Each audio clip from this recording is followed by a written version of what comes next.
Piensa en los años que pasaste en la escuela, siguiendo horarios, reglas y programas establecidos. ¿Cuánto realmente de eso te enseñó a vivir y cuánto te enseñó a obedecer?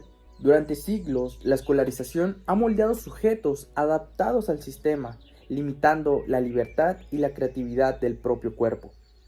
En este video cuestionaremos este modelo y veremos cómo a través de la educación física podemos recuperar la autonomía, la expresión y la reflexión. Comenzamos con el video de hoy.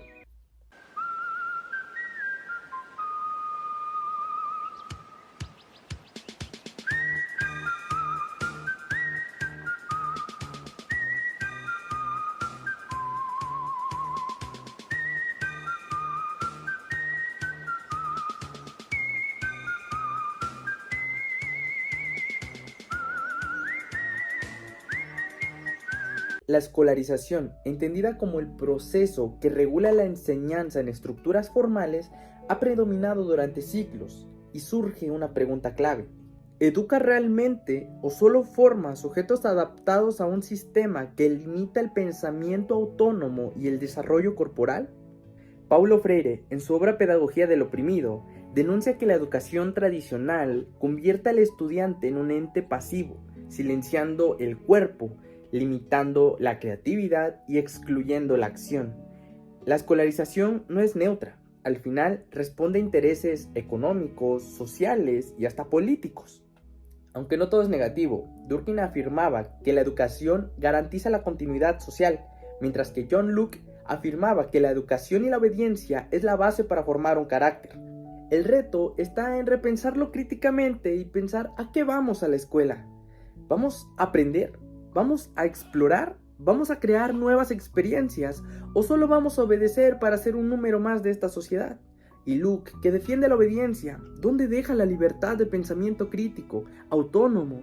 El cuerpo que se ha convertido en objeto de investigación, ¿por qué reprimirlo bajo normas, bajo horarios? ¿Por qué limitarlo a pasar 5 o 8 horas sentados viendo a un pizarrón y memorizando? ¿Cuántos niños no van sin ganas a la escuela? Un día antes, peleando con sus padres porque no quieren levantarse temprano. ¿Cuántos alumnos no ven como enemigo a sus maestros? ¿Por qué no promover un ambiente donde el niño se sienta motivado? Donde él mismo quiera levantarse y decir, hoy es una nueva oportunidad de crecer, de aprender, de vivir y de ser feliz.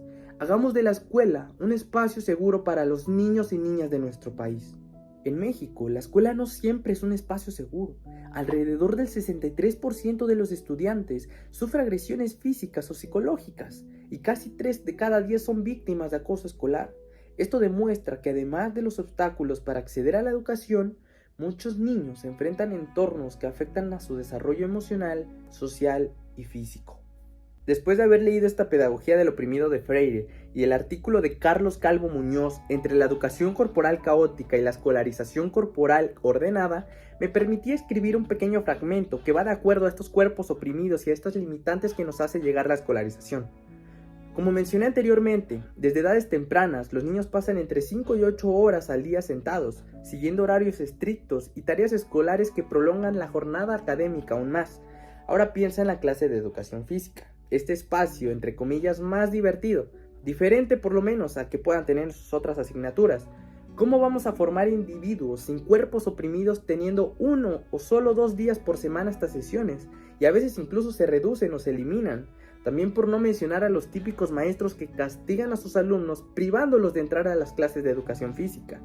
A eso sumémosle el horario del recreo. Este espacio corto y limitado que apenas si permite jugar, socializar y comer con calma. Esto no solo va a afectar el desarrollo físico, sino también el emocional, porque el cuerpo necesita expresarse, moverse y explorar. ¿Por qué no promover las artes nuevamente? ¿Por qué no más clases de danza, de música, promover las obras de teatro, pintura? Pregunta, si el cuerpo es ignorado, ¿qué parte de nuestra humanidad estamos formando hoy en día en las escuelas? Es importante diferenciar entre educación y escolarización. Mientras que educar es crear relaciones posibles, promoviendo experiencias para el aprendizaje, escolarizar es seguir normas preestablecidas, sentados siguiendo un currículo rígido. El control constante de esta escolarización va a impedir el descubrimiento, la creatividad y el aprendizaje espontáneo. El otro día me encontraba en mis redes sociales y me percaté de un artículo, el cual se me hizo bastante interesante y digno de una posible reflexión. Era acerca de una escuela y una prisión. Y se preguntarán cómo. Bueno, les explico. Camiones escolares junto a camiones grises de traslado penitenciario. Edificios con diseños sorprendentemente similares. Comedores con charolas y filas de comida. Oficinas de directores que recuerdan a los jefes de prisiones. Estas similitudes visuales nos invitan a reflexionar sobre la estructura de control en la escolarización, pues no se trata solo de coincidencias estéticas, sino de cómo los espacios educativos pueden reproducir dinámicas de disciplina y obediencia, donde los cuerpos son organizados, los movimientos regulados y la creatividad limitada. La escuela, en este sentido, puede funcionar como un sistema que moldea individuos funcionales, priorizando el orden sobre el pensamiento crítico. Podemos usar la educación física para transformar estos espacios, reconociendo al estudiante como un sujeto activo y no como un engranaje más, siendo capaz de moverse, explorar y pensar libremente. Desde una perspectiva filosófica, o al menos haciendo un breve análisis acerca de los últimos autores que hemos venido escuchando en el canal y de lo que estamos hablando, de los cuerpos oprimidos, de lo que provoca la escolarización, bueno, yo creo que filósofos como Kafka nos pueden mostrar cómo la escolarización y estos sistemas rígidos solamente generan alineación, lo que sucedía en todas sus obras cuando los autores o los protagonistas eran atrapados en un sistema que limitaba su libertad, que solamente eran estructuras que los transformaban en engranajes más de un sistema, así como Gregorio Samsa en la Metamorfosis. Por ejemplo, Camus planteaba el absurdo de intentar encontrar sentido en un sistema que priva la libertad del propio individuo. En su filosofía, el individuo se enfrenta a reglas y normas que muchas veces carecen de propósito más allá de generar y reproducir el orden. Esto provoca tensión entre la búsqueda de sentido y la realidad de un entorno que lo restringe. Kierkegaard, por ejemplo, nos recuerda la responsabilidad individual frente a estructuras que moldean nuestro ser. Para él, asumir la libertad implica tomar decisiones conscientes, incluso dentro de sistemas que intentan controlar el pensamiento y la acción. La escolarización, al imponer normas y obediencia, desafía nuestra capacidad de decidir, pero también nos obliga a reflexionar y responsabilizarnos de nuestras propias acciones.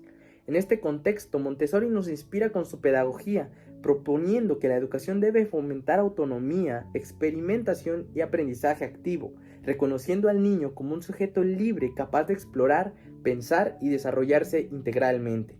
Educación física como una posible alternativa liberadora.